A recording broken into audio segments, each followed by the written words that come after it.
Hello everyone, Shinku no Kitsuna here, and today we're starting our journey as a Yugi tuber with this Dark Sanctuary deck profile. Now for those of you who haven't seen the anime, or it's been forever, Dark Sanctuary was Yami Bakura's native field spell that he used to protect Destiny Board. Now, its actual effects are quite different than what they tried to do in the anime because card game shenanigans. In this one, Dark Sanctuary, whenever you bring a spirit message out through Destiny Board's effect, while this card is on the field, place them in your monster zone. Instead, they can only be affected by Destiny Board, as your opponent cannot attack them, but can attack you directly when your opponent's monster declares an attack. Flip a coin. If heads, your opponent takes half the damage. If tails, you take all the damage. We only have one of this because they're really hard to get a hold of and really expensive right now, but we're probably going to bounce this up to 3 and make a different build of this when the new Bakura support comes out to the TCG. I just don't know when that is yet. Moving on from that, we have our win con of the deck, which is 3 copies of the Destiny board. What this card does is when you play it, at the end step on your opponent's turn, call from your hand or your deck a spirit message, which are in turn spirit message I, which, like the regular spell, we play 3 of, spirit message N,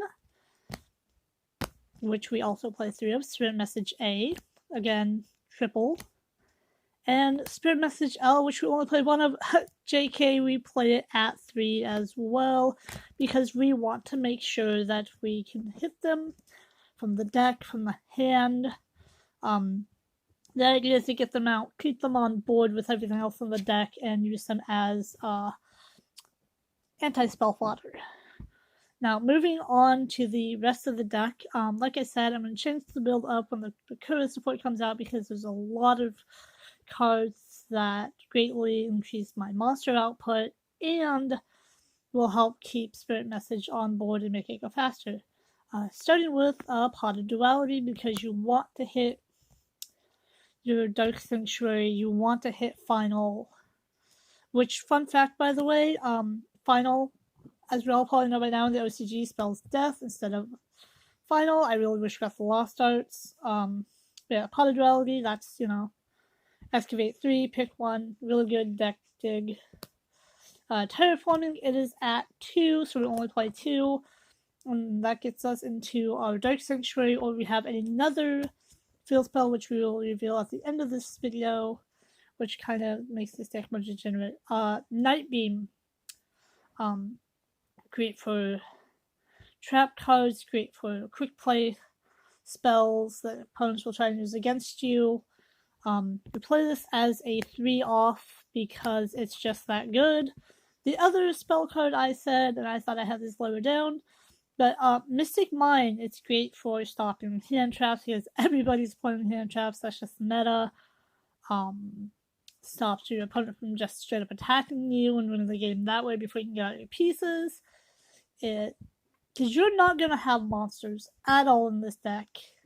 Like, okay, maybe 1 monster, but if you're doing this right, and your opponent set up their board, and you play this like every other deck out there that runs Mystic Mine, then you're going to be golden. And then we have Magic Jammer, discard 1 card, negates the activation and effect of a spell, destroys that spell, we run almost all of our anti cards at 3 because that's how many we have, and 3 is the magic number for this deck because you want to hit these. You need to hit these. You have to protect your field spell. You have to protect your D-board, your spirit messages. All of that has to be protected or you're going to lose. It's just that simple. I'm sorry, guys. Curse Seal of the Forbidden Spell. Now, I'm actually surprised this card's not limited or banned just because your opponent activates the spell, discard a spell. Discard 1, discard a spell. Can't really read it through the phone. Negate the activation, then effect. Your opponent cannot play any other copies of that card. So, you know, they're playing True Draco, they play their field spell, you have this on board, you activate it in response, they can't play any other copies of their field spell. They activate their they activate anything really that you don't like. They activate Twin Twister, you activate this response, Twin Twister is gone for the rest of the game. This card, I feel that this card needs to be running more decks. Personally, I like the fact that it's a one spell to lock your opponent out of a choice played for the rest of the duel. It's great against Invokers, it's great against True Draco. I'm trying to think of any other... Oh, Occultist. The new set that uses Babel and all those dark machines from the grave. But we run this at 3 as well. And then you have classics like Dark Bribe, which is negate the effect, destroy the card. The card's effect is now draw one card instead. Really great out to just about everything. It only works on spells, I believe, though, but it doesn't cost anything. You just set it, you play it on when they go to Destinate you, they go to use their field spell, they go to do anything you don't want them to do, you Dark Bribe it. Metaverse. Now, this deck used to include Lilith from the Dark World set, but because I only run Metaverse, I cut her because she's just taking up room. But as we all know, Metaverse, flip this, you can add to hand or activate a field spell, so this is just, you know, terraformings that are hard to stop because you play this, you get Mystic Mind, you get Dark Sanctuary, you get whichever one you want, really.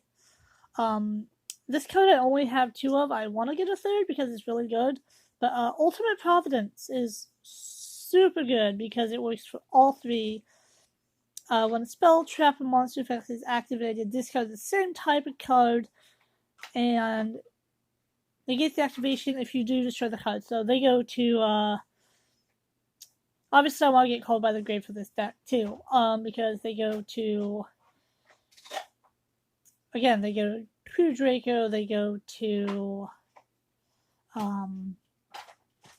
use the one monster, its effect is, you can tribute a spell card, instead to summon it. Ultimate Providence, toss one of our monsters because we're running super few, and for the most part, these are actually just cards that are really good and just kind of foddery. Card-D, it's back, it's off the ban list, it's super good. It's a pot of greed on a stick that ends the turn. You normal this bad boy, you make your play, you normal this bad boy, you sack it, you draw 2, you're sitting on who knows what. Your opponent doesn't know what you have in your deck. You're good to go. You can play hand traps in this deck, really. But yeah, we run Card-D at 3. And the only quote-unquote hand trap I run is the Swift Scarecrow. I would run it at 3, but I can only find 2 of mine right now. But if you don't hit Dark Sync, or you don't hit Mystic Mind, but you have this bad boy in hand, you discard him, you end the battle phase when they go to do their attack, and everything is hunky-dory. You're good to go, and you don't have a monster on the field, so you're not taking up spots that would distract from either monster playing with Dark Sanctuary or from having monsters on the field to subtract from Mystic Mind. Because most players nowadays, they actually kind of slow down their first turn because they don't want to set up that huge 6-card board, just get mined out of it.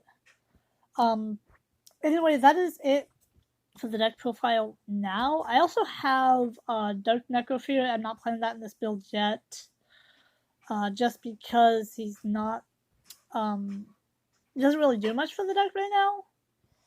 But with the bakura support being all fiend monsters and the spell card that searches your destiny board and the new trap card that can grab up a piece by sacrificing itself, you're going to be getting destiny board in like 2 turns if you're doing it right, because your destiny board, their in phase comes up, you get the search, and in response to getting the search, you activate these trap, you pop it, you grab the next letter, and then next turn you have a second copy of the trap waiting.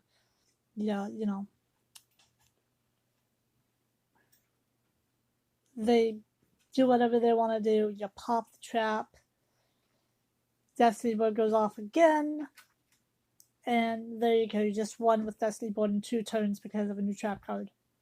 Thanks, Konami, making Destiny Board viable. And bakura players great again.